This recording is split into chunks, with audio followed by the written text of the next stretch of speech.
Ya bafowethu, yekeni lento yokunikeza amantombazane imali. Inibizela amabhadi leyo nto. Iyiqiniso impela lenkulumo ethi imali edlozi. Noma amadlozi engayazi imali, kodwa-ke konke okuyinzuzo kungokwabaphansi, okwabadala. Uma umuntu ebusiseka efemelini, lowo muntu loyo ubusiselwa ukuthi avale ihlazo sonke la ekhaya. Bese kuba khona abafowethu abanye, umuntu uma eholile athatha imali anikeze intombi, ingekho i-reason ebambekayo, ngoba wezwa igama lesiNgisi lele lithi allowance, usefuna ukuzenza-ke manje uRamaphosa. Bafowethu, idlozi lilodwa, nginihlebele nje indaba yedlozi, nesidalwa, nomuntu, noNkulunkulu, nawe yonke nje, nomzali.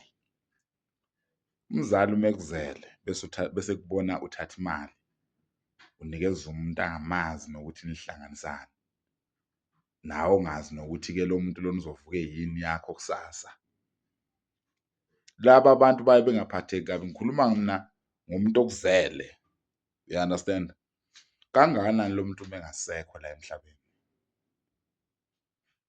you understand? Uzoya yini kuye ucela imali, baba cela ungivulele izinto zimnyama kukhanye ngifuna imali, 1 2 3. Uzokunika yini leyo mali wena uma usuyitholile imali, uchomela abafowenu unika imali intombi?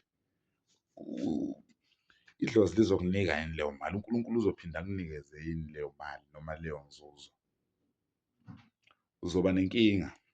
Kunabantu esiphila nabo abasiphilisa kabuhlungu, umuntu ophilela ukukuchomela, umuntu onganqeni ukukufonela akutshele ukuthi mina mfowethu ngiphumelele nginemali, kodwa lowo muntu aze akusize nibe nizalwa nonke, ubaba nomama. Ibuhlungu leyo nto leyo, ngoba lowo muntu ufana nesihlahla esiqhakazayo. Isihlahla masiqala ukukhipha iyimbali, yes, ungasihleki leso sihlahla ngoba wazi ukuthi sothela kangakanani.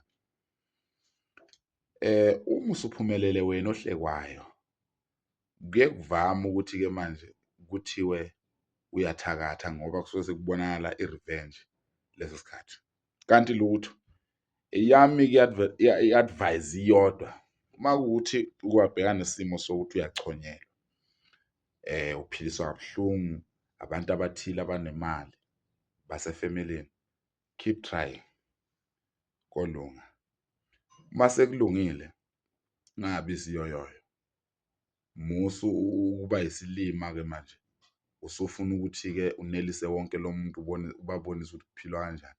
Le nto abakwenze yona ungasebenzi, benze yona nawe uma ususebenza. Ngikushiso yini nalokho?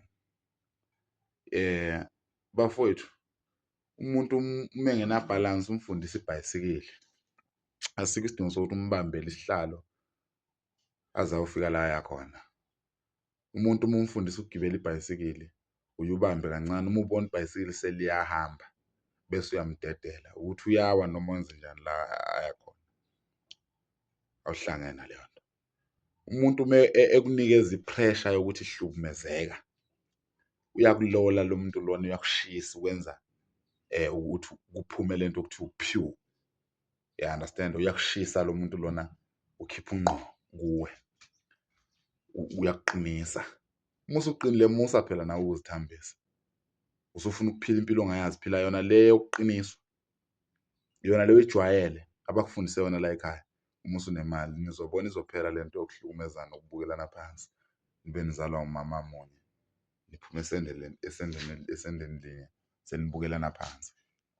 Ingamanyala leyo nto leyo. Uma kukhona umfowenu ongenazo impahla zokugqoka, yini enzima ukuthi ukukhulumisane nomfowenu? Bafo, woza mfowethu, ngamane umbhadalise ngokuthi akwenzele okuthile, you understand, but ulivale ihlazo lomfowenu. Ingamanyala lento yokuthi uzojatshuliswa ukuthi umfowenu akanayo into yokugqoka, umfowenu uhambaze ugqokile, wena ubonakala kangcono wena ukuthi u-rich uma uhamba nomfowenu. Ingamanyala leyo nto leyo. Akekho umuntu owakwabonakala rich, okanye akekho umuntu owakwabonakala engcono phambi komfowabo ohluphekayo. Kunalokho thina sibona ubuthakathi nobuphixiphixa nokunganakekeli abantu bakini bendlu yakini. Ingamanyala leyo nto leyo. Mawumuntu ukuqala abafowenu ngiyababona okhule nabo, but abafowenu abosendo, yabona abafowenu yibona abantu okumele uhlale nabo kukubi kuhle. Ubona imizi nje iphenduka amanxiwa, yiyo leyo nto leyo ukuthi thina njengamanje angazi noma abazali bethu abasifundisanga lento yokudla ndawonye. I don't know, ngoba iy'ngane ningayiyeki nalento ukuthi iy'ngane mazizelwe zikhula zisencane ekhaya, niyidlise ndawonye. Ibalulekile leyo nto leyo, zizokwazana, le idla insila yalo, lo wadla insila yalo. Lezi ngane ngehlukane, ya understand. Akube nesitsha esisodwa iy'ngane ziwu-10, beney'tsha ey'mbili nje sesishebo ophuthu, phelele lapho. Odla kancane uzozibona. Bafunde ukunakekelana, bazane bodwa ukuthi lona udla kancane, lona uyashesha, lona uyonjani njani, bazofundana. Noma ungasekho emhlabeni, wena mzali uzolala in peace.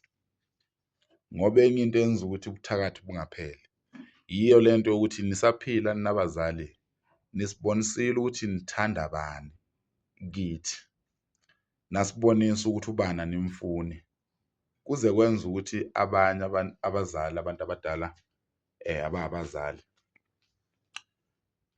bakhuluma, umuntu acabanga aze aphumisele, ecabanga umbhedo, esho ukuthi mina ngithanda ubani la ekhaya. Wrong leyo nto leyo, izokunikeza inkinga kusasa, because yona leyo ongayithandi izovela iphumelele, ife leyo oyithandayo. Uthi uyakhuluma ngokukhumbuza ukuthi mama wathi awungithandi, thanda lo wafa, hamba kuye.